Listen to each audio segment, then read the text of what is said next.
once again in the classroom and observe the next stage, the highlighting of form or the explanation stage. Let's go back to the sentences we formulated earlier. Who can recall what these sentences were? Yes, Michael.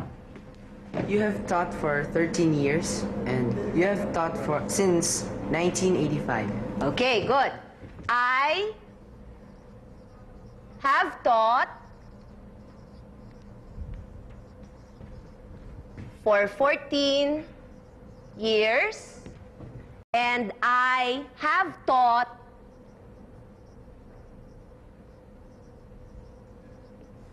since 1985. What about the things that were said about Therese? What did you say, Therese? I have attended the school for 2 years. Okay, Therese.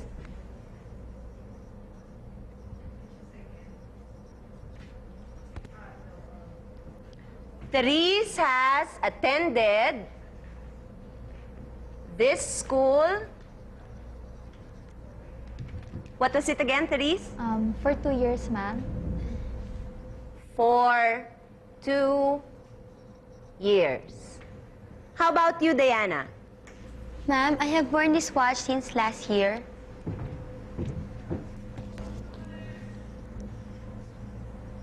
Diana has worn This watch. this watch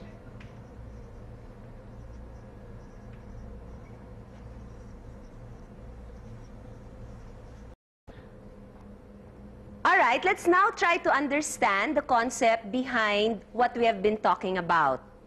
Now, look at the sentences that I've written on the board. I'll just complete one other sentence.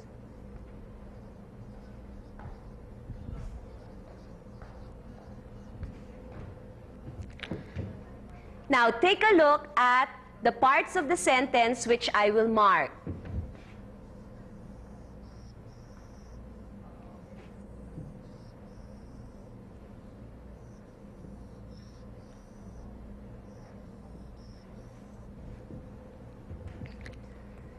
Class, I'd like to note that I have enclosed in boxes the items which we are focusing on for today's lesson.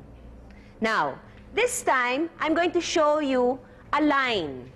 It's not only in math where we have a line. In English, we also have what we call a timeline. Now, if this is a timeline, I will put 3 marks here. And if this one is the present, what do you think this one represents? Past. Past. Very good. How about this one? Future. Very good. Now, if we're talking about the present is what year? 1998. 1998. Very good. Okay? If the present is 1998, let's try to recall some of the things that we talked about earlier. Now, let's see. When did I start teaching? Yes, Justine? Ma'am, in 1985. In 1985. Where will I put that on this timeline? Past, present, or future? Past. Past. Okay. Now, am I still teaching at present? Yes. Now, let's say in the year 2010, will I still be teaching? Yes, Maybe. I hope so. Okay. Now, let's take a look at the 2 sentences again. The first 2 sentences. I have taught for 14 years. I have taught since 1985. Now, let's take a look at these 2 sentences carefully because they give us examples of the simple present perfect tense, which is our lesson for today. Okay? Take a look at the ideas in the first 2 sentences. Do they tell you about something in the past?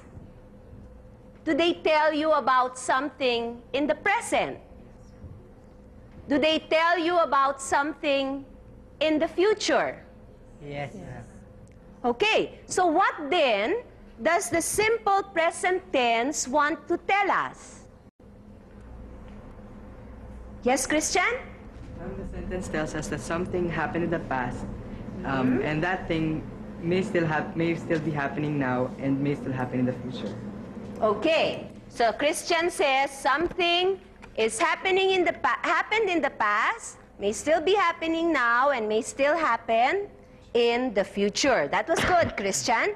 What you are saying is this: the present perfect tense describes an action which begins in the past, begins 1985, and is going on at the present, right now. I started teaching 1985, I'm still teaching, and I will still be teaching hopefully by the year 2010. So I have taught for 14 years gives you that idea as well. Okay? The sample sentences on the board show two words which are normally used with the present perfect tense. What are these two words? Look at the board carefully. Jennifer. Ma'am, for and since. For and since. All right, Jennifer, would you like to read the next two sentences we have on the board? Ma'am. Yes, Lemuel. Just a minute, Jennifer. There's a correction here, ma'am. You said earlier that you started teaching since 1985. Yes. I think 14 years should be changed to 13 years, ma'am. Wait a minute. Yeah, you're right. It should be 13 years. Let's change this. Why am I making myself older? It's 13 years, okay? I have taught for 13 years. Is this correct now? Yes. Okay, thank you very much. Thank you, Lemuel. Now, can we go back to Jennifer? Therese has attended this school for 2 years. Diana has worn this watch since last year. Okay, thank you, Jennifer. Now, class, when do we use for and when do we use since? Yes, Paul. Ma'am, I think for is used to refer to a certain period of time, like for 7 years, for 2 years, and etc. Okay. Now, what about the word since? It's more specific. What do you mean? For speaks of duration, while since speaks of specific point of time. All right. Do you agree with Paul, class? Yes.